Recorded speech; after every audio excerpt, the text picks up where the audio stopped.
अस्सलाम वालेकुम जी। अब हमने पैरानेजल साइनसिस को डिस्कस करना है। पहले हम पैरानेजल साइनसिस को डिस्कस करेंगे, फिर नोज के सारे चैप्टर्स डिस्कस होंगे। तो पैरानेजल साइनसिस में ना, ये बहुत ज़्यादा आसान टॉपिक है और इसको परेशान नहीं होना लेकर। आप लोगों को पता है कि 4 पैरानेजल साइनसिस होते हैं। फ्रंटल होते हैं, ठीक है, उसके बाद मैक्सिलरी होते हैं। मैक्सिलरी के बाद यहाँ पर नोज वाले रीजन में एथमोइडल होते हैं, और पीछे जो है वो स्फिनोइड में स्फिनोइडल साइनसेस होते हैं। लेट्स सपोज यहाँ पर स्फिनोइड साइनस हो गए, तो स्फिनोइड है, फ्रंटल है, मैक्सिलरी है, एथमोइड साइनसेस। अब ये सारे साइनसेस जो हैं ये ओपन होते हैं जाके नोज में, जो नोज की लेटरल वॉल है जहाँ पे मीटर्स होते हैं, तो मीटर्स में इनकी ओपनिंग्स होती हैं।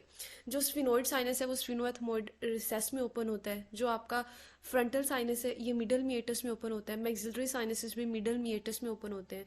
जो एथमोइडल साइनस है ये एंटीरियर और पोस्टीरियर में डिवाइड होता है। जो इसके एंटीरियर एथमोइडल साइनसेस हैं वो मिडल मीएटस में ओपन होंगे, और जो पोस्टीरियर एथमोइडल साइनस हैं वो सुपीरियर मीएटस में ओपन होते हैं। उसके बाद रह गया इन्फीरियर मीएटस, तो जो नेजोलैक्रिमल डक्ट है वो इन्फीरियर मीएटस में ओपन होती है। तो ये सारी ओपनिंग्स हैं, ठीक है। इन सबको आपने उसमें भी डिस्कस करना है, नोज वाले सेक्शन में भी। यहाँ पर जब साइनसेस पढ़े हैं वहाँ पे भी हमने इनको रिवाइज कर लिया है। अब हम स्टार्ट करते हैं रिनोसाइनोसाइटिस। अब रिनोसाइनोसाइटिस क्या है? रिनोसाइनोसाइटिस नाम से पता चल रहा है कि रिनो इज फॉर नोज और साइनोसाइटिस इज फॉर साइनसिस।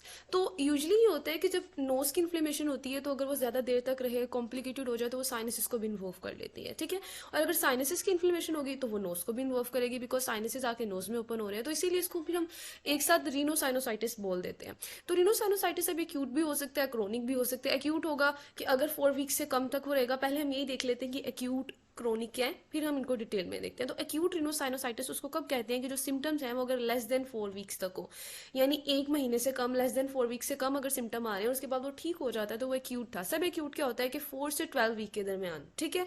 और क्रोनिक होता है कि अगर 12 वीक से ड्यूरेशन इंक्रीज कर रहा है। तो एक्यूट और क्रोनिक को आपने ऐसे नहीं डिफ्रेंशिएट करना कि एक्यूट जो है वो लेस देन 4 वीक है और क्रोनिक है अगर मोर देन 4 वीक है। नहीं, अगर मोर देन 4 वीक है और लेस देन 12 वीक है तो वो सब एक्यूट रहेगा। क्रोनिक वो फिर बनेगा अगर वो 12 वीक से भी ज्यादा है, 3 माह से ज्यादा तक अगर किसी को ये कंप्लेंट है साइनोसाइटिस की, रिनोसाइनोसाइटिस की, तो फिर वो जो है क्रोनिक बन जाएगा, ठीक है। रिकरेंट हम उसको कब कहेंगे? रिकरेंट वो तब है अगर उसको एक साल में 4 एपिसोड्स आई हैं या 4 से ज्यादा एपिसोड्स आई हैं, और हर एपिसोड जो थी वो 7 to 10 डेज की थी, और उसके बाद वो कंप्लीट रेजोल्यूशन हुआ था। मतलब अगर एक एपिसोड आई है और वो ठीक हो गई है, फिर कुछ दिनों के बाद दूसरी एपिसोड आई है वो भी कंप्लीट ठीक हो जाएगी, तो इस तरह से उसे पूरे साल में 4 एपिसोड्स आई हैं कंप्लीट रेजोल्यूशन के साथ, तो उसको फिर रिकरेंट कहेंगे। अब ना इसकी एक्यूट साइनसाइटिस के आगे वो आपको सिम्टम्स बता रहा है, लेकिन सिम्टम समझने से पहले ये जरूरी है कि आपको इसकी एटियोलॉजी पता हो। आपको ये पता हो कि एक्यूट साइनोसाइटिस क्यों होता है। तो एक्यूट साइनोसाइटिस का जो मेन इसका कॉज होता है ना, वो यूजुअली नेजल रूट से ही आता है। तो इसका रूट ऑफ इन्फेक्शन जो सबसे कॉमन है ना वो नेजल है, ठीक है। तो मोस्ट कॉमन इसका हो गया नेजल। अब नेजल में क्या नोज में ऐसा होगा जिसकी वजह से हमारे पास रिनोसाइनोसाइटिस हो जाएगा? तो सबसे पहले तो कोई पैसेज होगा इन्फेक्टेड मटेरियल का। तो नेजल रूट में जो सबसे इंपॉर्टेंट इसका कोज है वो है पैसेज ऑफ इन्फेक्टेड मटेरियल। अब ये जो इन्फेक्टेड मटेरियल है ना, ये कोई भी हो सकता है, ठीक है। अब ये इन्फेक्टेड मटेरियल कोई फॉरेन बॉडी हो सकती है, कोई नेजल पैकिंग हो सकती है, नेजोगैस्ट्रिक ट्यूब हो सकती है, लेकिन जो मोस्ट कॉमन होती है ना वो होता है इन्फेक्टेड वाटर, ठीक है। आपको ये पेपर में एमसीक्यू भी आएगा कि मोस्ट कॉमन हमें साइनोसाइटिस का कॉज बताएं, तो वो इन्फेक्टेड वाटर है अगर नोज में चला जाएगा। और यूजुअली ये कब होता है? स्विमिंग में। अगर स्विमिंग की जा रही है इन्फेक्टेड वाटर में या डाइविंग की जा रही है तो उस वजह से इन्फेक्टेड वाटर हमारे नोज में चला जाएगा, और जब वो नोज में चला जाएगा तो फिर वो साइनोसाइटिस, रिनोसाइनोसाइटिस कॉज करा सकते हैं। तो फर्स्ट इसका हमने देखा कि नेजल रूट है। नेजल में भी क्या रीजन है? Passage of infected material. अब ये इन्फेक्टेड मटीरियल इन्फेक्टेड वाटर के अलावा फॉरेन बॉडी भी हो सकती है। ये जो है जैसे मैंने बताया नेजोगैस्ट्रिक ट्यूब भी हो सकती है, ठीक है, नेजोगैस्ट्रिक ट्यूब। इसके अलावा ये जो इन्फेक्टेड मटेरियल है ये आपके पास नेजल पैकिंग भी हो सकती है। जब एपिस्टेक्सिस होता है तब हमें पैकिंग करनी पड़ती है ना, नेजल पैकिंग भी हो सकती है। तो कोई भी इन्फेक्टेड मटेरियल। उसके बाद नोज में दूसरा ये हो सकता है कि इन्फेक्शन जो है वो हो गया नोज में, मतलब कोई इन्फेक्टेड मटेरियल नहीं, कोई वाटर नहीं इंटर हुआ, कुछ भी नहीं हुआ, सिंपली वहां पे इन्फेक्शन हो गया। अब वो जो नोज का इन्फेक्शन होता है ना वो पहले तो वायरल ही होता है, मोस्ट कॉमन वायरल ही होता है। वायरल इन्फेक्शन से बात शुरू होती है, और वायरस भी कौन सा? Reno virus. यूजुअली होता है ना कॉमन कोल्ड हो रहा होता है सबको, आजकल भी हो रहा होगा। तो ये होता है कि जो वायरल कॉज होते हैं ना, रिनो वायरस अटैक करता है जिसकी वजह से वो कॉमन कोल्ड करा देता है, तो स्नीजिंग होती है, रिनोरिया होता है। लेकिन वो 5 to 7 डेज में आपको कोई ऐसा ट्रीटमेंट लेने की भी जरूरत नहीं पड़ती। सिम्टोमेटिक सा ट्रीटमेंट आप ले सकते हो कि हेडेक के लिए आपने खा ली, आपने कोई टैबलेट ले ली, ठीक है, मेलेस के लिए ले लिया, या अगर आप डीकंजेस्टेंट लेना चाहो तो इस तरह से सिम्टोमेटिक ट्रीटमेंट होता है, और फिर 5 to 7 डेज में वो खुद ब खुद बिल्कुल ठीक हो जाएगा। जो भी वायरल रीनोसाइनोसाइटिस हुआ होगा। लेकिन ये वायरल साइनोसाइटिस अगर कॉम्प्लिकेटेड हो जाएगा बाय सेकेंडरी इन्फेक्शन, ठीक है। अब अगर ये वायरल इन्फेक्शन जो था इसके ऊपर हो जाएगा सेकेंडरी इन्फेक्शन, अब वो सेकेंडरी इन्फेक्शन कौन करेगा? बैक्टीरिया, ठीक है। तो फिर ये जो है वो आगे कॉम्प्लिकेशंस की तरफ जा सकता है। तो सेकेंडरी इन्फेक्शन अगर करेगा बैक्टीरिया तो फिर ये जो रीनोसाइनोसाइटिस है ना इसका आपको ट्रीटमेंट लेना पड़ेगा। तो ये एटियोलॉजी इसकी डिस्कस कर ली नेजल रिलेटेड। इसके अलावा दूसरा इसमें हो सकता है डेंटल भी एटियोलॉजी में आ सकता है। ये तो हो गया ना कि सिर्फ नेजल जो मोस्ट कॉमन है, लेकिन नोज में कुछ भी नहीं हुआ, डेंटल कोज भी हो सकता है मैक्सिलरी साइनोसाइटिस के लिए बेसिकली। क्योंकि जो मैक्सिला बोन है ना वो आपको पता है कि मैक्सिला बोन में नीचे जो है वो हमारे टीथ मौजूद है। तो अगर टीथ में कोई भी डेंटल कीरीज हो जाएंगी, ठीक है, कोई इन्फेक्शन होगा तो वो भी सेपरेट करके ऊपर आ सकता है और मैक्सिलरी साइनोसाइटिस कॉज करा सकता है। तो दूसरी एटियोलॉजी का पॉइंट देख लिया डेंटल, सही हो गया। अब उसके बाद जो है वैसे तो यही दो इंपॉर्टेंट है, लेकिन अगर आप लोग इसको थर्ड वन भी ऐड करना चाहो तो आप ऐड कर सकते हो। और वो थर्ड वन होता है कोई फ्रैक्चर। वैसे बहुत रेयरली है कि मैक्सिला का कोई फ्रैक्चर हुआ था और उसकी वजह से जो है तो साइनोसाइटिस हो गया।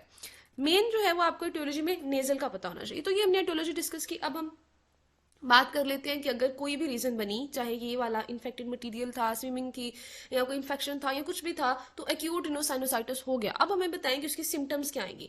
अब एक्यूट रिनोसाइनोसाइटिस की ना कुछ मतलब आप समझ लें कार्डिनल सिम्टम्स है, फिक्स सिम्टम है कि यही सिम्टम्स आनी होती है। उनमें कुछ लोकल हैं, कुछ जर्नल है। जर्नल की अगर बात करें ना तो वो तो वही है ना कि मैलेज होगा, ठीक है, बॉडी एक हो रही है, हेड एक हो रहा है, फीवर होगा क्योंकि ये इन्फ्लेमेशन है तो फीवर होगा, ये सब कुछ होगा। लेकिन कुछ लोकल है, लोकल होती हैं जो नोज से रिलेटेड होती है। तो लोकली क्या होगा? सबसे पहले तो नेजल ऑब्स्ट्रक्शन होगी, नेजल ऑब्स्ट्रक्शन होगी, नेजल कंजेशन होगा, ठीक है।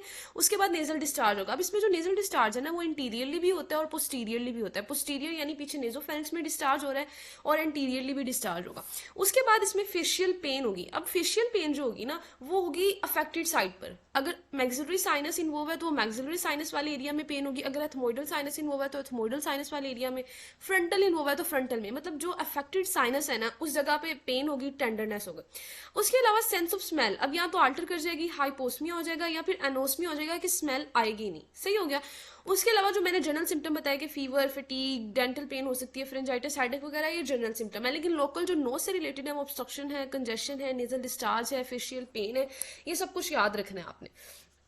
अच्छा, उसके बाद ना एक चीज और यहाँ पर ऐड कर लें कि जो पेन होती है ना ये इंक्रीज कर जाती है स्ट्रेनिंग से, कफिंग से और लीनिंग फॉरवर्ड। अगर कोई आगे को बेंड हो रहा है या कफिंग है तो उसकी वजह से ये जो पेन है ना साइनोसाइटिस की ये इंक्रीज हो जाती है।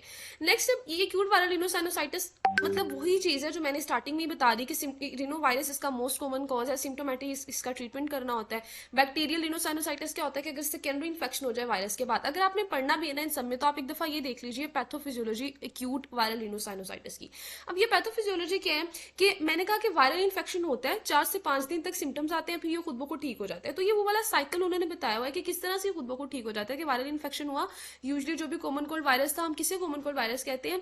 रिनो वायरस को। अच्छा, वो आया, उसने क्या किया, उसने कुछ अपने साइटोकाइन वगैरह रिलीज कराना शुरू कर दिए। अब वहां पर साइटोकाइन रिलीज हुए तो वहां पे इओसिनोफिल्स भी आ गए, न्यूट्रोफिल्स आ गए, सारे सेल्स आ गए। जब वो सब आए तो जाहिर बात है सेल्स के आने की वजह से वहां पे एडीमा होगा। एडीमा होगा तो थोड़ी बहुत जो साइनसेस की ओपनिंग्स थी ना वहां पे नोज में वो बंद होना शुरू हो जाएंगी, क्योंकि ओपनिंग्स इतनी बड़ी बड़ी तो नहीं होती, छोटी छोटी ओपनिंग्स होती हैं। अब वहां पर एडीमा हो रहा है म्यूकोजा का, नेजल म्यूकोजा का, तो उसकी वजह से वो जो ओस्टिया थे, जो ओपनिंग्स थी साइनस की, वो ऑब्स्ट्रक्ट हो जाएंगी।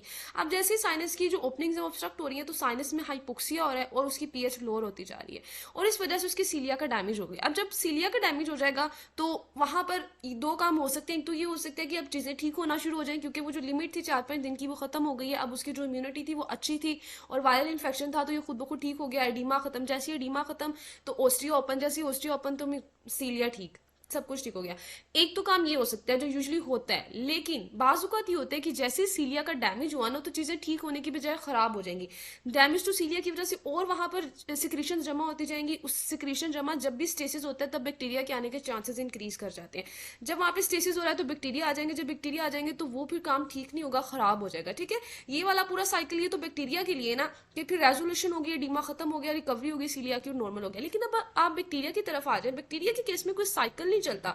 साइकिल तो फिर होना कि अगर चीजों ने एट द एंड खुद ब खुद ठीक होना हो। बैक्टीरिया के केस में ये होता है कि पहले वायरल हुआ, सीलिया का डैमेज हुआ, एपिथेलियम का डैमेज हुआ, जो भी एडीमा था वो हुआ, ऑस्ट्रिया ऑब्स्ट्रक्ट थे।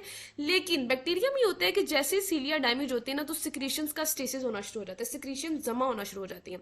अब सिक्रीशन जमा हो रही है, उसकी वजह से वहां पर आ जाएंगे बैक्टीरिया, और अब वो वायरल रिनोसाइनोसाइटिस नहीं रहा, वो बैक्टीरियल रिनोसाइनोसाइटिस बन गया। अब आपको उसका ट्रीटमेंट करना पड़ेगा, और ये भी हो सकता है कि ये जो बैक्टीरियल इनोसाइनोसाइटिस है ये आगे क्रोनिक बन जाए या ये कॉम्प्लिकेशंस की तरफ चला जाए। ठीक है, तो अब हम देख लेते हैं जरा ट्रीटमेंट के बैक्टीरियल के केस में हमें क्या ट्रीटमेंट करना पड़ता है। बैक्टीरिया के लिए सबसे पहले तो आपको एनाल्जेसिक्स ही देने हैं, क्योंकि इसमें मेलेज है।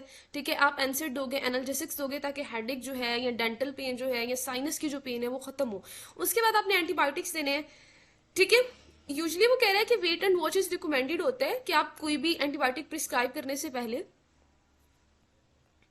थोड़ा देखें, थोड़ा इंतजार करें, लेकिन अगर वो ठीक नहीं हो रहा तो फिर आप एंटीबायोटिक प्रिस्क्राइब कर सकते हैं।